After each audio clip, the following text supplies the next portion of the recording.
Hello everyone. This section is for influences of environmental factors on microbial growth.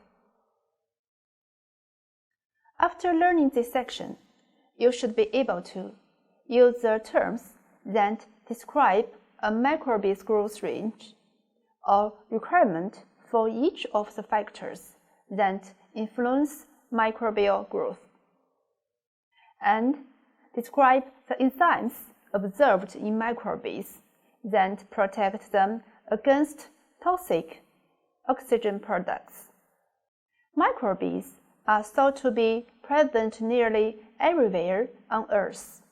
Bacteria, such as Bacillus influnces, are able to live over 2.4 kilometers below Earth's surface, without oxygen and at temperatures above 60 degrees.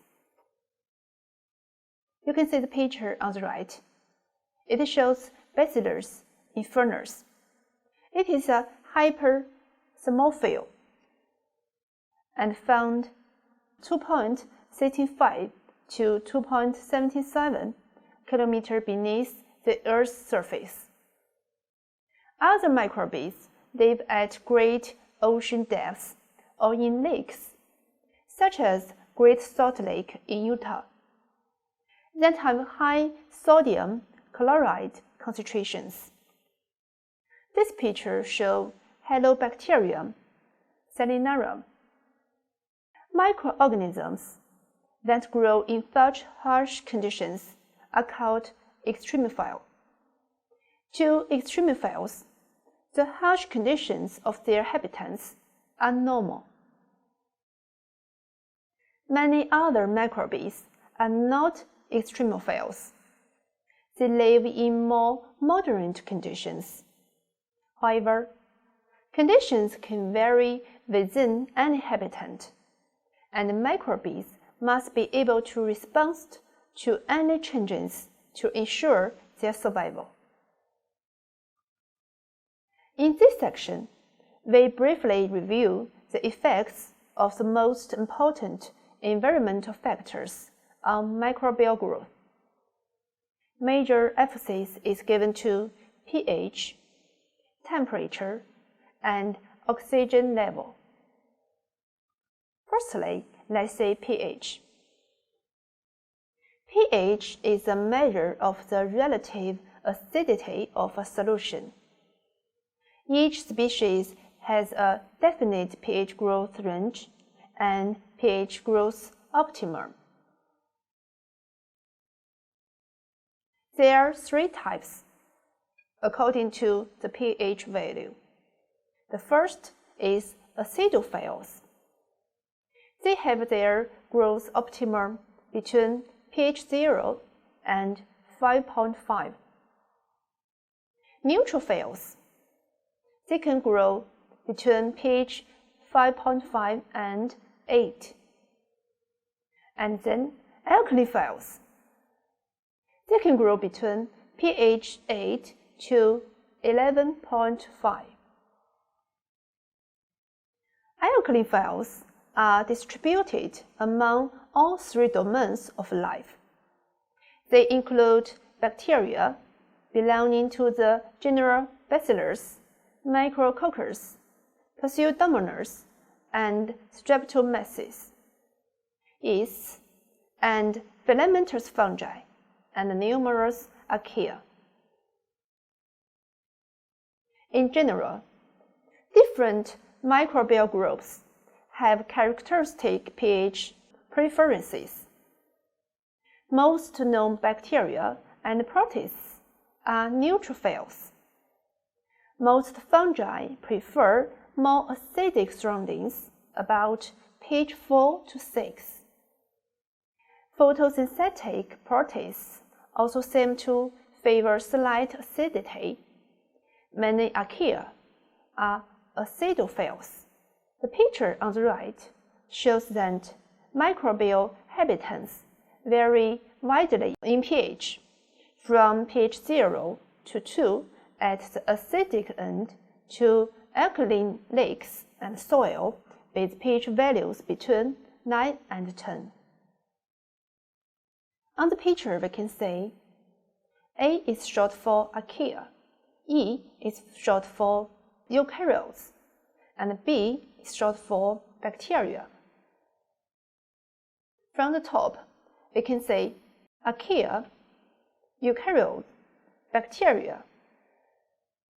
They all can grow in this acidic environment. However, you can only find bacteria in the high level of pH. Then the temperature.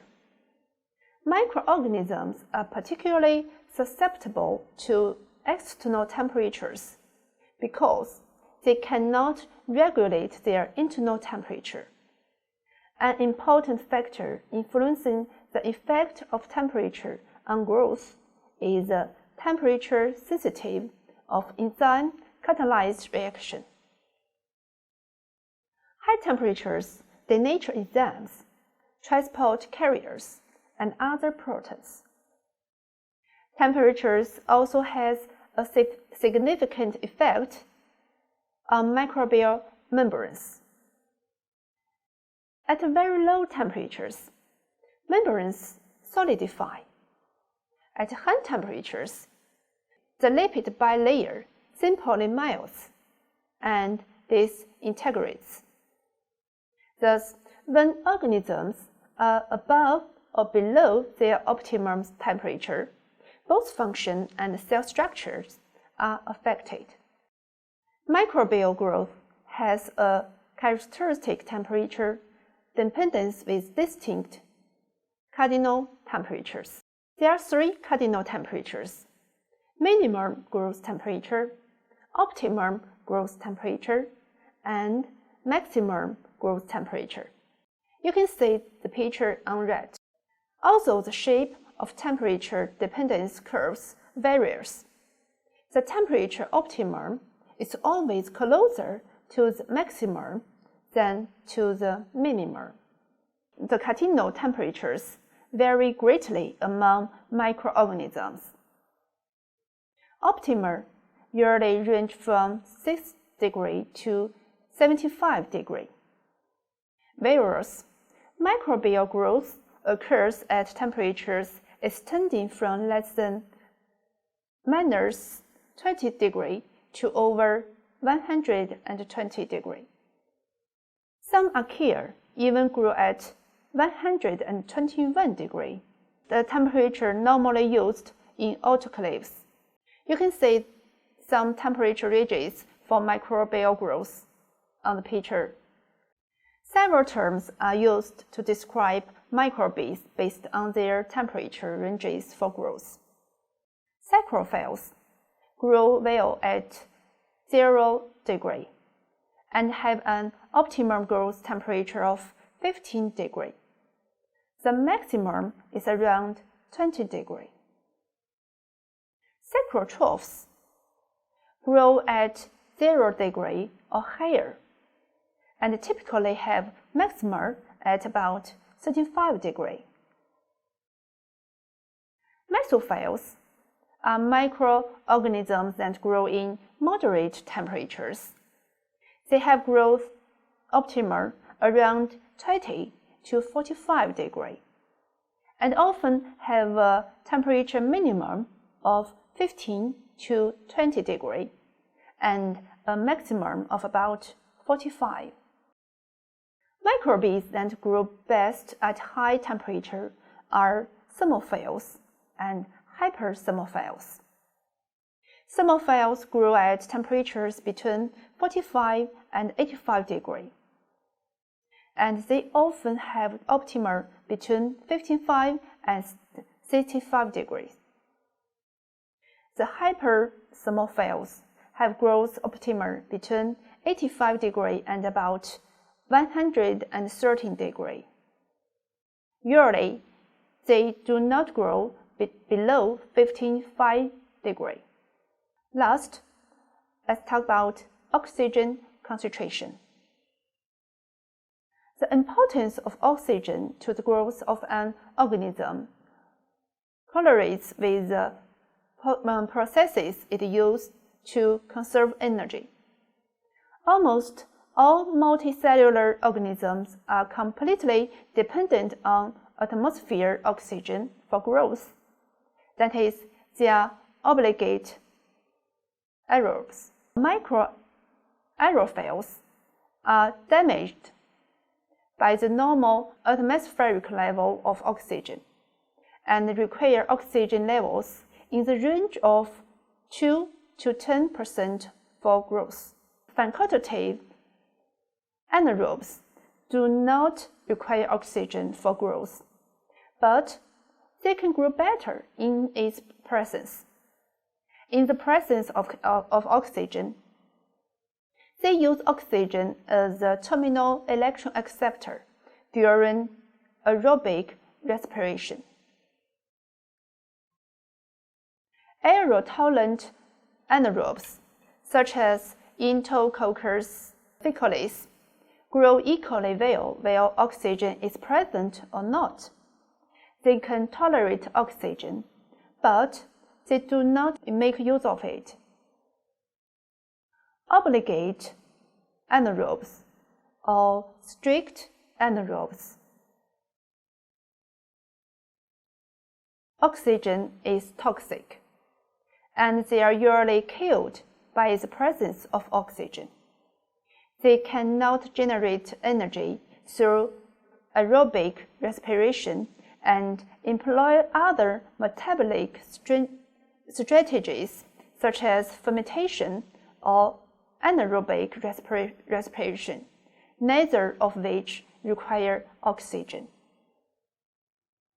The nature of bacterial oxygen responses can be readily determined by growing the bacteria in a solid culture media, or a media such as cyclocolic broth, which contains a reducing agent to lower oxygen levels. You can see the picture on the right. The obligate aerobes, they grow near the surface of the media. The facultative anaerobes, they grow equally in the media, but they grow better near the surface. For the aerotolerant anaerobes, they grow equally in the media. For the strict anaerobes, they grow far away from the surface.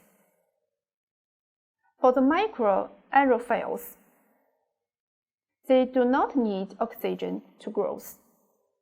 The different relationship with oxygen are due to several factors, including the inactivation of proteins and the effect of toxic oxygen derivatives.